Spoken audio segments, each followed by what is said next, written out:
तो last class में हम लोग देख रहे थे इनहेरिटेंस, ठीक है। तो आज की क्लास में जो मेन हमारे पास में कंटेंट है वो डिस्कस करना है कि जो सिंपली अगर हमारे पास में बेस क्लास है, ठीक है। मैंने आप लोगों को विजिबिलिटी मोड के बारे में भी समझाया था। इसके अलावा इनहेरिटेंस के हमने अलग अलग टाइप्स भी डिस्कस किए थे, ठीक है। तो ये कुछ पर्टिकुलर जो डायग्राम है वो पिक्चर जो है वो उसी से रिलेटेड है। देखिए क्या है यहाँ पर इस पर्टिकुलर पिक्चर में। यहाँ पर अगर मैं बात करूं, सिंपली 3 एक्सिस हमारे पास में मॉडिफायर्स थे और 3 हमारे पास में विजिबिलिटी मोड थे, ठीक है।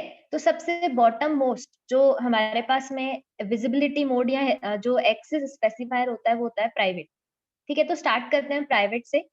जो हमारे पास में क्लास के जितने भी मेंबर्स हैं, ठीक है, उसको अगर हम एक्सेस स्पेसिफायर क्या कर रहे हैं, प्राइवेट जो है वो मेंशन कर रहे हैं, या विजिबिलिटी मोड प्राइवेट मेंशन कर रहे हैं। तो मैंने दोनों के अलग अलग एग्जाम्पल आप लोगों को एक्सप्लेन किए थे, ठीक है। यहाँ पर सिंपली इस पिक्चर में ये समझाया गया है कि प्राइवेट मेंबर कभी भी सिंपली एक्सेसिबल नहीं है, चाहे हमारे पास में विजिबिलिटी मोड पब्लिक हो, प्रोटेक्टेड हो या प्राइवेट हो, ठीक है। तो ये जो तीनों कंसेप्ट हैं ये रिप्रेजेंट कर रहे हैं विजिबिलिटी मोड को। इस केस में ये देखते हैं, ये विजिबिलिटी मोड हो गया हमारे पास में, इसको कि मैं वीएम से रिप्रेजेंट कर रही हूँ, ठीक है। और ये हमारे पास में क्या होगा, एक्सेस स्पेसिफायर, जैसे कि इस पर्टिकुलर सेक्शन में मेंशन भी किया हुआ है, ठीक है। तो अगर मैं बात करूं प्राइवेट मेंबर्स की, जो कि पर्टिकुलर किसी क्लास में प्राइवेट डिक्लेरेशन सेक्शन में डिफाइंड है, तो वो मेंबर किसी भी particular visibility mode public, protected या प्राइवेट में देखें तीनों में एक्सेसिबल नहीं है, ठीक है। इनको अगर हमें क्लास के बाहर एक्सेस करना है तो हमने कंसेप्ट पढ़ा था वर्चुअल फ्रेंड क्लास का हमने कंसेप्ट पढ़ा था और फ्रेंड फंक्शन पढ़ा था। तो उसके थ्रू इनको एक्सेस कर सकते हैं हम क्लास के बाहर, ठीक है। इसके बाद अगर मैं इससे एक लेवल अपर की बात करूं तो हमारे पास में आता है प्रोटेक्टेड एक्सेस स्पेसिफायर, ठीक है। जो कि हमने पढ़ा था कि हम पर्टिकुलर किसी भी क्लास के प्रोटेक्टेड मेंबर को उसकी चाइल्ड क्लासेस में क्या कर सकते हैं, एक्सेस कर सकते हैं, ठीक है। तो अगर आपके पास में एक्सेस स्पेसिफायर क्या है, प्रोटेक्टेड, ठीक है। और अब एक्सेस स्पेसिफायर कहाँ लगता है, क्लास के अंदर। और विजिबिलिटी मोड कब लगता है, जब हम किसी एक क्लास को दूसरी क्लास का क्या बनाते हैं, चाइल्ड बनाते हैं, तब वहां पर हम विजिबिलिटी मोड मेंशन करते हैं। तो इस केस में अगर प्रोटेक्टेड विजिबिलिटी मोड है, प्रोटेक्टेड एक्सेस स्पेसिफायर है और विजिबिलिटी मोड क्या है, पब्लिक, ठीक है। तो उन मेंबर्स को हम क्या कर सकते हैं, दूसरी क्लास में एक्सेस कर सकते हैं। और प्रोटेक्टेड अगर वापस से विजिबिलिटी मोड है तो हम प्रोटेक्टेड मेंबर्स को वहां पर भी एक्सेस कर सकते हैं। लेकिन अब दोनों प्रोटेक्टेड है तो इसका मतलब क्या हुआ, इसका मतलब ये है कि सिंपली किसी भी क्लास के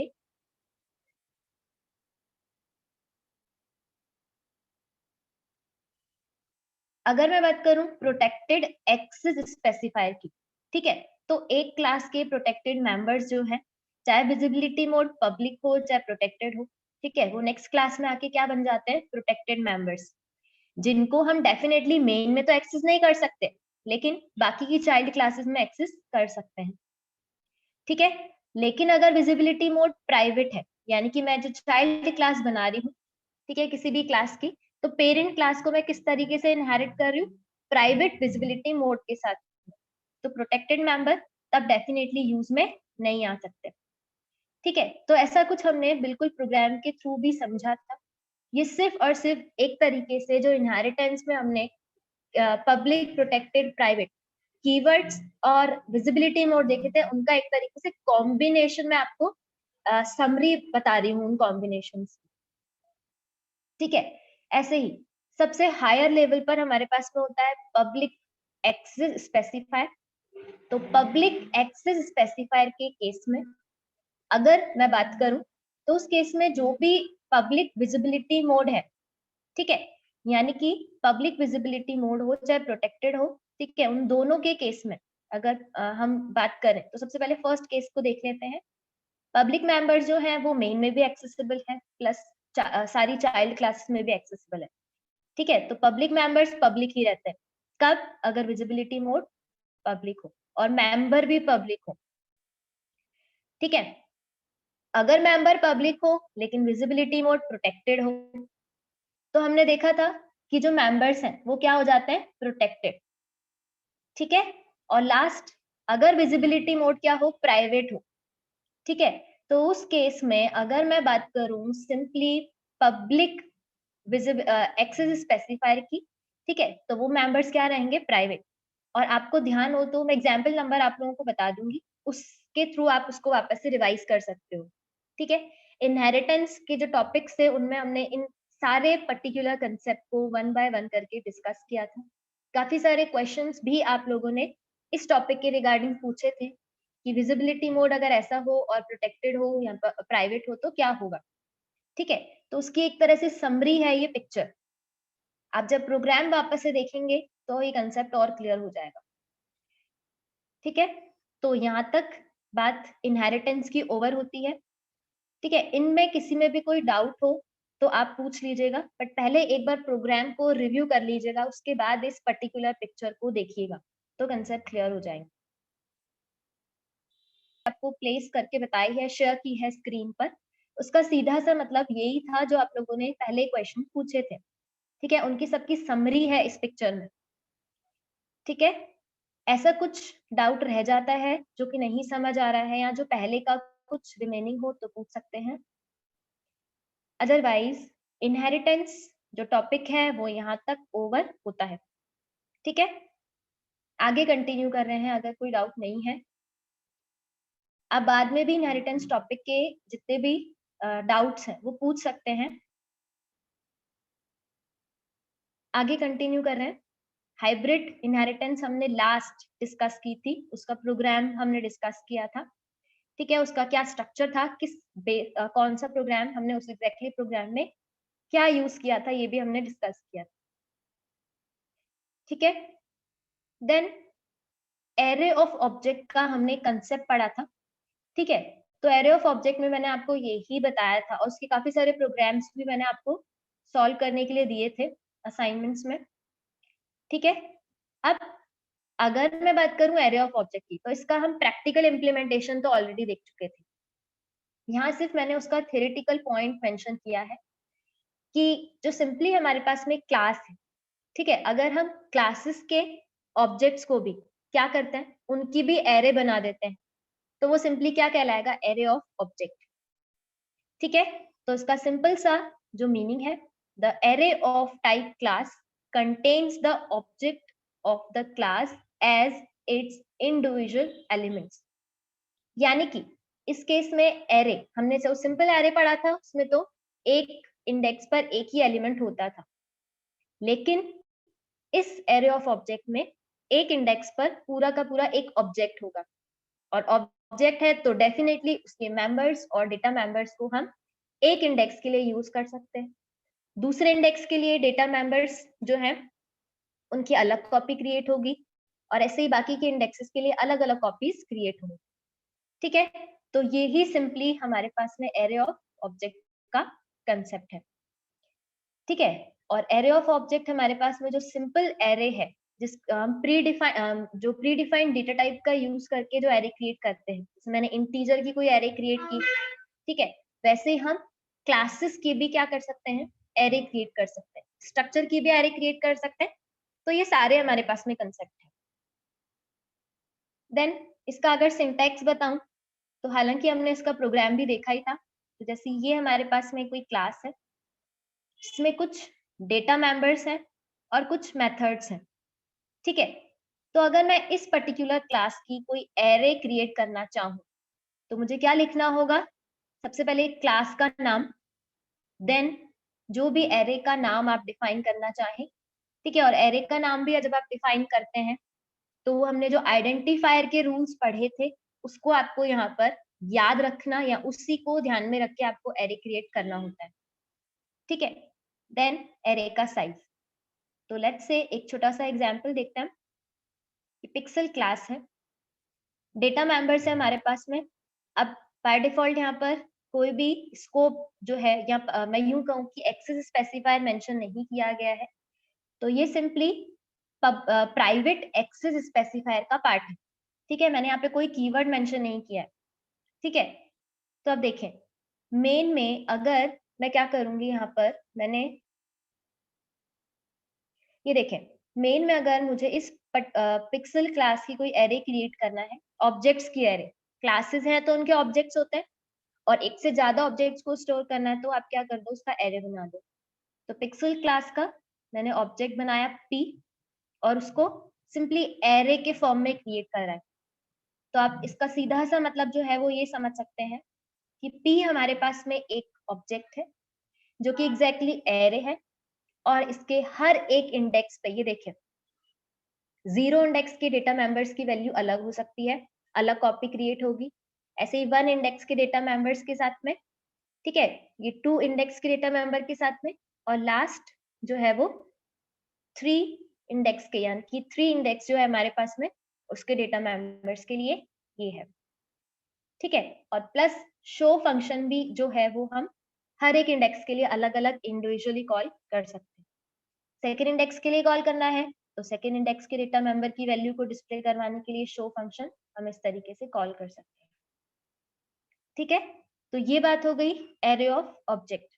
ये मैंने थ्योरी पर्पस के हिसाब से आप लोगों को बताया कि आप ऐसा कुछ लिखकर आ सकते हैं, और इसका डायग्राम भी है कि अगर आपने एरे बनाई है अलग अलग, लेट्स से कि कोई हमारे पास में ये पिक्सल 1, पिक्सल 2 और पिक्सल 3, ठीक है, तो उनके डेटा मेंबर्स की अलग अलग कॉपी रहेगी हर एक इंडेक्स पर।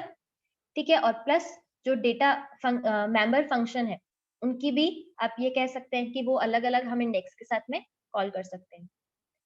ठीक है, तो ये बात हो गई सिंपली एरे ऑफ ऑब्जेक्ट जो हमने क्लासेस टॉपिक के रिगार्डिंग डिस्कस किया था। यही सेम कंसेप्ट स्ट्रक्चर में भी यूज कर सकते हैं। ठीक है, देन अगर हम बात करें C++ के next topic, object oriented programming के नेक्स्ट टॉपिक की अगर मैं बात करूं, तो नेक्स्ट टॉपिक आता है हमारे पास में मैनिपुलेटर्स। ठीक है, अब मैनिपुलेटर का अगर मैं सिंपल हिंदी में मीनिंग समझाऊं तो मैनिपुलेट करना मतलब चेंज करना। तो एग्जैक्टली यहाँ पर भी जो मैनिपुलेटर का कंसेप्ट है वो उसी के रिगार्डिंग है, चेंजिंग के रिगार्डिंग। ठीक है, अब क्या चेंज हो रहा है यहाँ पर वो समझ लेते हैं। अगर मैं बात करूं किसी भी पर्टिकुलर प्रोग्राम के आउटपुट की, ठीक है, तो अगर मुझे आउटपुट को फॉर्मेट करना है C++ में, आउटपुट में कोई भी फॉर्मेटिंग चाहिए। फॉर्मेटिंग का मतलब कि जैसे आपने जो टेक्स्ट लिखा है, आप चाहते हैं कि उसके पहले 12 या 10 स्पेसेस आनी चाहिए, या फिर हैश सिंबल आना चाहिए। ठीक है, या आप सीधा सा एक एग्जाम्पल बताऊं मैनिपुलेटर्स का, तो मैनिपुलेटर्स का यूज करके आप सिंपली मार्कशीट जो है उसको, उसकी फॉर्मेटिंग आप यहाँ पर कर सकते हैं।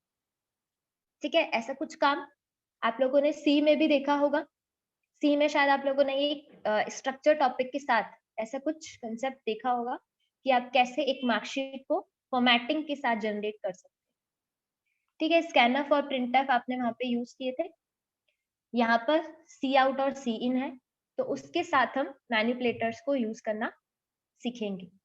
तो वापस अगर इस मैनिपुलेटर का मतलब समझाऊं तो ये रहेगा कि अगर हमें फॉर्मेटिंग जो है किसी भी आउटपुट की क्या करनी है, चेंज करनी है, या मैं यूं कहूँ कि फॉर्मेटिंग अप्लाई करनी है, तो हम कौन सा कंसेप्ट यूज कर सकते हैं, मैनिपुलेटर। ठीक है, बेसिकली मैनिपुलेटर्स यहाँ पर फंक्शंस के तौर पर हमें मिलेंगे। ठीक है, जिनका यूज करके हम इनपुट और आउटपुट स्ट्रीम में चेंजेस कर सकते हैं। मतलब हम जो प्रिंट करवा रहे हैं और जो इनपुट ले रहे हैं उसमें हम चेंज कर सकते हैं, जो कि लास्ट ईयर आप लोगों ने जो प्रिंटफ और स्कैनफ के साथ समझा था।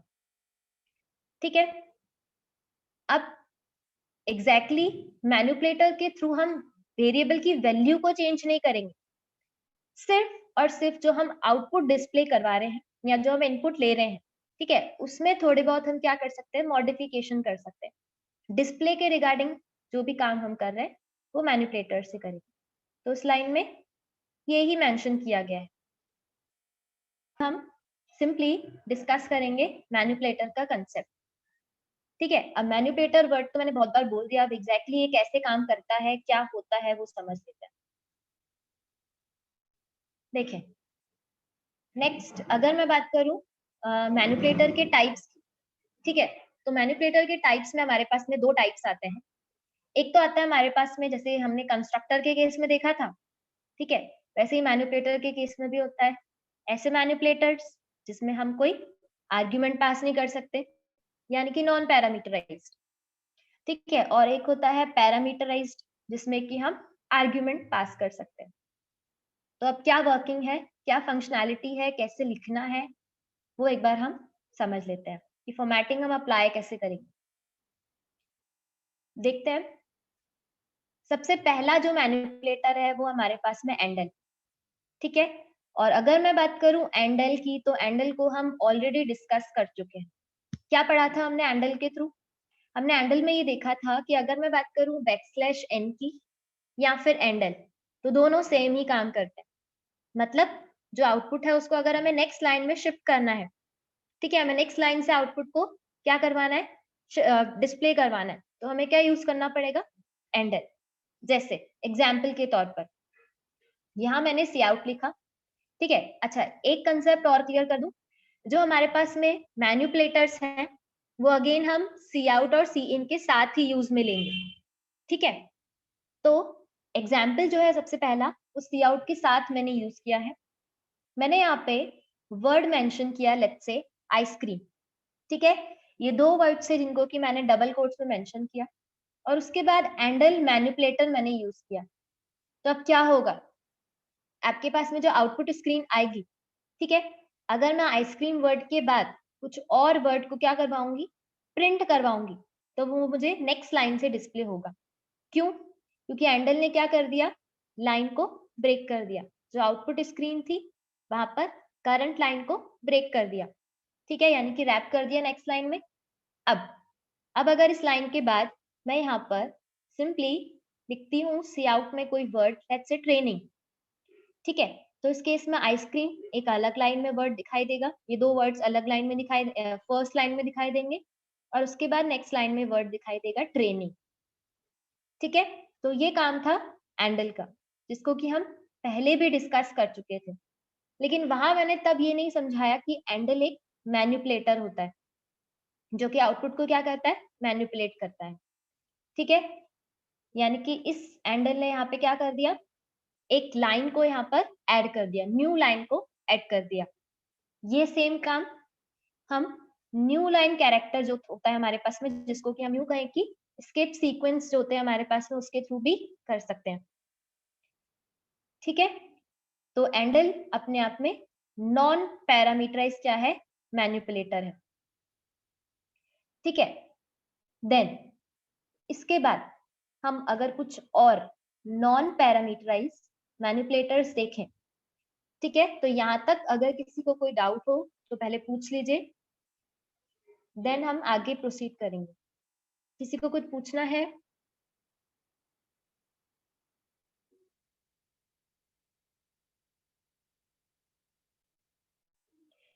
देन अगर नॉन पैरामीटराइज मैनिपुलेटर्स की मैं बात करूं, तो काफी सारे मैनिपुलेटर्स हैं यहाँ पर, ठीक है, लेकिन हम अभी मेनली 3 मैनिपुलेटर्स यहाँ पे डिस्कस करने वाले हैं।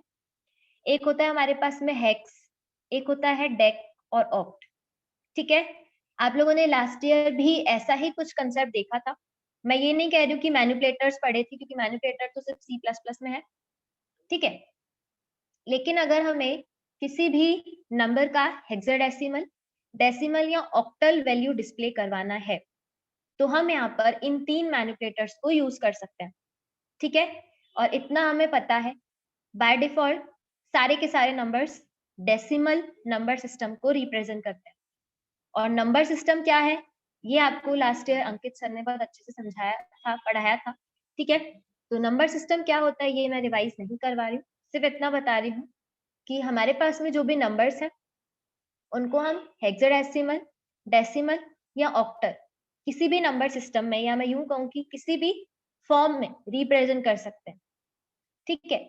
तो सिंपली हेक्साडेसिमल के लिए उसको रीड और राइट करने के लिए हमारे पास में क्या है, हेक्स नाम का नॉन पैरामीटराइज मैनिपुलेटर है।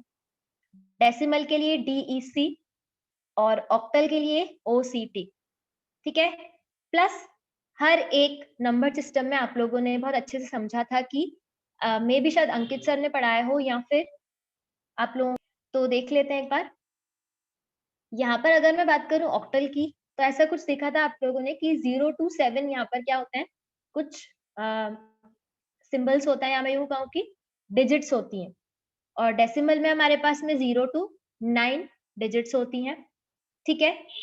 अब ये डिजिट्स मैं इसीलिए बता रही हूँ कि आगे ये कांसेप्ट वापस से काम में आने वाला है। हेक्साडेसिमल में हमारे पास में 0 टू 9 तो डिजिट्स होती हैं। आफ्टर दैट अगर मुझे 10 टू 15 वैल्यूज को रिप्रेजेंट करना है, तो A टू F तक हमारे पास में अल्फाबेट होते हैं, ठीक है? अब अगर हम बात करें 0 टू 9, तो टोटल हमारे पास में डेसिमल है, तो टोटल काउंट कितना होता है? 10। उसकी बेस कितनी होती है? 10। ऑक्टल है तो बेस यहाँ पर 8 हो जाती है, ठीक है? और अगर हेक्साडेसिमल है तो बेस क्या हो जाती है? 16। आगे देखते हैं एग्जैक्टली क्या कंसेप्ट है, कैसे लिखना होगा, कैसे इम्प्लीमेंट करना होगा। तो फर्स्ट प्रोग्राम है हमारे पास में एग्जाम्पल का, मतलब नॉन पैरामीटराइज्ड मैनिपुलेटर के एग्जाम्पल का, जो कि हम सी आउट के साथ यूज करना देख रहे हैं, ठीक है? ये देखें, 4 टोटल मैनिपुलेटर्स को मैंने यहाँ पे इस प्रोग्राम में शो किया है। सबसे पहले फर्स्ट मैनिपुलेटर जो है वो एंडल है, जिसको कि मैं यहाँ पर आपको यूज करके बता रही हूँ। तो देखें, यहाँ पर अगर मैंने एंडल लिखा, ठीक है, तो कंटेंट डिस्प्ले होने से पहले एक लाइन का ब्रेक हो जाएगा हमारे पास में, और क्या लाइन लिखी हुई रहेगी? लाइन हमारे पास में लिखी हुई रहेगी, यहाँ आउटपुट में हमें विजिबल होगा, दिस इज एंडल मैनिपुलेटर, ठीक है? या this is output of endl manipulator, कुछ भी लिख सकते हैं, बट मैंने यहाँ पर ये लाइन मेंशन की है, ठीक है? अब उसके बाद जब नेक्स्ट लाइन डिस्प्ले होगी, तो हमने सी आउट लिखा है, देन मैंने वापस से एंडल लिखा है, तो क्या होगा? यानी कि अब जो आउटपुट विंडो है, ठीक है, आउटपुट स्क्रीन जो है, उसमें आउटपुट इस मैनिपुलेटर वर्ड के बाद ना डिस्प्ले होकर, इसके बाद एक लाइन ब्रेक हो जाएगा, और वैल्यू ऑफ ए, अब ए क्या है? यहाँ पर ए और बी मैंने 2 वेरिएबल्स को डिफाइन किया है, ठीक है?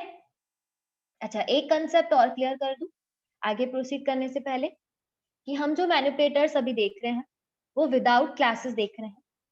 क्लासेस के अंदर भी आप जो फंक्शंस बना रहे हो, उसमें भी मैनिपुलेटर्स आप यूज कर सकते हो, ठीक है? मैं आपको हर एक मैनिपुलेटर का एग्जाम्पल दे रही हूँ, एग्जाम्पल समझाऊंगी। क्लासेस के साथ कैसे यूज में आएगा, तरीका वही है, लेकिन एक एग्जाम्पल हम वो भी देख लेंगे, ठीक है? देन वैल्यू ऑफ ए की वैल्यू कितनी है? 100। तो यहाँ पर वैल्यू डिस्प्ले करवाने के लिए तो हमने पढ़ा ही था कि सी आउट के साथ हम क्या कर सकते हैं? Multiple insertion operator, stream insertion operator use कर सकते हैं। तो सिंपली इस पर्टिकुलर लाइन का, इन 2 स्टेटमेंट्स का अगर मैं आउटपुट आपको बताऊं, तो देखें कुछ इस तरीके से कि सबसे पहले दिस इज एंडल मैनिपुलेटर, ये लाइन विजिबल होगी, then value of a is 100, ये आपको विजिबल हो जाएगा, ठीक है? तो ये 2 स्टेटमेंट्स अभी हमने समझे। इसके बाद पहला जो नॉन पैरामीटराइज्ड मैनिपुलेटर है एंडल, वो यहाँ पर ओवर होता है, ठीक है? आगे देखते हैं। नेक्स्ट है हमारे पास में डीईसी, यानी कि डेसिमल के लिए डेक नाम का मैनिपुलेटर, ठीक है? अब बाय डिफॉल्ट मैंने अभी आपको बताया कि नंबर्स जो होते हैं वो डेसिमल नंबर सिस्टम को रिप्रेजेंट करते हैं। तो मैं अगर यहाँ पर इस पर्टिकुलर डीईसी को यूज करूं चाहे ना करूं, आउटपुट सेम ही रहेगा, ठीक है? यूज करना कैसे है? आपको सिंपली जिस नंबर को हेक्साडेसिमल में रिप्रेजेंट करना है, ऑक्टल में रिप्रेजेंट करना है, आपको उस नंबर से पहले क्या लिखना होगा? मैनिपुलेटर का नाम, ठीक है? आप दोनों को साथ में नहीं लिख सकते हो, ऐसा नहीं लिख सकते हो, ये कुछ ऐसा नहीं होगा, आपको इसको इसी तरीके से लिखना होगा, ठीक है? कि जो भी वैल्यू को आप तीनों में से किसी भी रिप्रेजेंटेशन में रिप्रेजेंट करना चाहते हो, तो आपको पहले क्या लिखना होगा? सिंपली मैनिपुलेटर का नाम, और देन आपके पास में वो वैल्यू होगी। और ये कंसेप्ट बाकी के रिमेनिंग मैनिपुलेटर्स में भी यही काम करेगा, ठीक है? ये वैल्यू से पहले आपको वो मैनिपुलेटर लिखना होगा जो कि आप मैनिपुलेट करने के लिए यूज में लेकर आना चाहते हो। ठीक है, देन अगर मैं इस लाइन का आउटपुट आपको शो करूं तो देखें इस लाइन का आउटपुट हमारे पास में क्या रहेगा कि decimal of a number 100 is 100। ठीक है, तो यहाँ पर कुछ भी चेंज नहीं है क्योंकि value already decimal number system में ही है। बाय डिफॉल्ट वही नंबर सिस्टम काम करता है, चाहे वैल्यू पॉइंट में हो चाहे विदाउट पॉइंट में, तो भी यही नंबर सिस्टम काम करता है। ठीक है, अब अभी जो मैंने मैनिपुलेटर अप्लाई किया, ठीक है, तो जब तक मैं यहाँ पर कोई नेक्स्ट मैनिपुलेटर अप्लाई नहीं करती, कहने का मतलब मैंने अभी यहाँ पे डेक नाम का मैनिपुलेटर यूज कर रखा है। अब जब तक मैं प्रोग्राम में कहीं पर कोई और मैनिपुलेटर चेंज ना कर दूं, तब तक कौन सा मैनिपुलेटर रहेगा, यही मैनिपुलेटर। ठीक है, अगर मैं इस लाइन के बाद यहाँ पर वैल्यू को, कौन सी वैल्यू को, ए वेरिएबल की वैल्यू को डिस्प्ले करवाने के लिए लेट्स से मैंने यहाँ पर ऑक्ट नाम का मैनिपुलेटर यूज किया, तो अब इस केस में जो डेसिमल मैनिपुलेटर है वो ओवरराइट हो चुका है किससे, ऑक्टल से। यानी कि अब इस प्रोग्राम का जो करंट मैनिपुलेटर है वो क्या हो गया, ऑक्टल। मैंने ऐसा क्यों बोला, इसका रीजन भी मैं एक्सप्लेन करती हूँ, बट पहले देख लेते हैं कि ऑक्टल किसी भी नंबर का क्या होगा। ठीक है, तो यहाँ पे नंबर है 100, 100 का ऑक्टल क्या होगा वो अभी हम देखते हैं। ठीक है, यहाँ देखें तो एग्जैक्टली अगर मैं ऑक्टल की बात करूं, 100 जो नंबर है उसका जो ऑक्टल होगा वो किस तरीके से निकालते हैं हम, ये हमारे पास में कुछ तरीका होता है। हमने बेस 10 से बेस 8 कन्वर्जन देखा था। ठीक है, क्या करते हैं, बहुत अच्छे से पढ़ा था आप लोगों ने कि उसको सिंपली 8 से डिवाइड करते हैं, ऐसा कुछ लास्ट ईयर पढ़ा था। तो अगर आप डिवाइड करेंगे किसको, यहाँ पर अगर मैं बात करूं 100 को, ठीक है, 100 को अगर हम डिवाइड करें 8 से तो हमारे पास में जो आंसर आएगा वो क्या आएगा, 144। और 144 क्या है, इस 100 का ऑक्टल रिप्रेजेंटेशन। ठीक है, ऐसे ही अगर इस लाइन के बाद वापस से एक ही वैल्यू को डिस्प्ले करवाऊंगी तो अभी वैल्यू क्या चेंज हो गई थी हमारे पास में, 144, तो वही डिस्प्ले हो जाएगी। ठीक है, देन यहाँ पर अगर आप डिस्प्ले करवाएंगे तो देखिए यहाँ पर आपको रिजल्ट में क्या डिस्प्ले हो जाएगा, अगर आप वापस से यहाँ पर हैंडल यूज करके एक ही वैल्यू को डिस्प्ले करवाएंगे तो यहाँ पर आपको 144 आंसर दिखाई देगा। क्यों, क्योंकि जो 100 वैल्यू थी वो ऑक्टल में कन्वर्ट हो चुकी है और अभी कौन सा रिप्रेजेंटेशन या कौन सा मैनिपुलेटर चल रहा है, ऑक्टल। ठीक है, तो यानी कि करंट मैनिपुलेटर है हमारे पास में ऑक्टल। देन लास्ट, अगर मुझे 100 नंबर को किसमें, कौन से फॉर्म में रिप्रेजेंट करना है, हेक्साडेसिमल में। ठीक है, तो देखिए मैंने यहाँ पर सबसे पहले डेक यानी कि जो भी नंबर है उसको कन्वर्ट किया पहले डेसिमल में। अगर मैं ऐसा नहीं करती तो 144 नंबर ही किसमें चेंज हो जाता, हेक्साडेसिमल में। लेकिन मुझे तो सिर्फ 100 नंबर को चेंज करवाना था, 144 नहीं चाहिए मुझे यहाँ पे। तो मैंने देखे यहाँ पर जो ए नंबर है जिसकी वैल्यू 144 हो चुकी थी, ठीक है, उसको मैंने क्या कर, मतलब एग्जैक्टली जो रिप्रेजेंटेशन है वो ऑक्टल बन चुका था, तो पहले मैंने रिप्रेजेंटेशन को चेंज किया किससे, डेसिमल से। तो अब क्या हुआ, हमारे पास में जो आंसर आएगा वो एग्जैक्टली किस तरीके से शो होगा हमें, ये देखें इस 100 नंबर का क्या निकलेगा यहाँ पर, बेस 16। ठीक है, पहले 100 नंबर का 140 बेस 8 हमने निकाला था, आंसर आया था 144। अब इस स्टेटमेंट में मैंने वापस से 144 को किसमें कन्वर्ट कर दिया, बेस 10 में।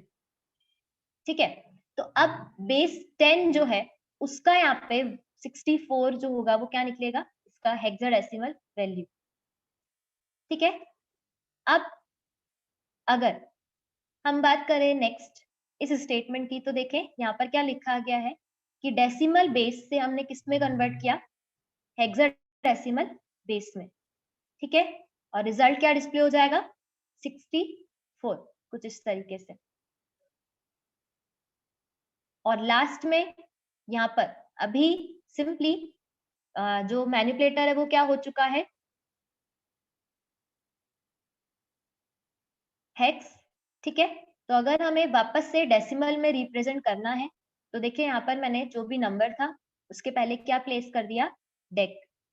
तो अब यहाँ पर देखें, इसके रिजल्ट की बात करूं तो 64 जो वैल्यू थी वो किस में कन्वर्ट हो गई है, किस में रिप्रेजेंट हुई है, वो सिंपली रिप्रेजेंट हुई है 100 वैल्यू में, ठीक है, यानी कि डेसिमल में रिप्रेजेंट हमने किया है।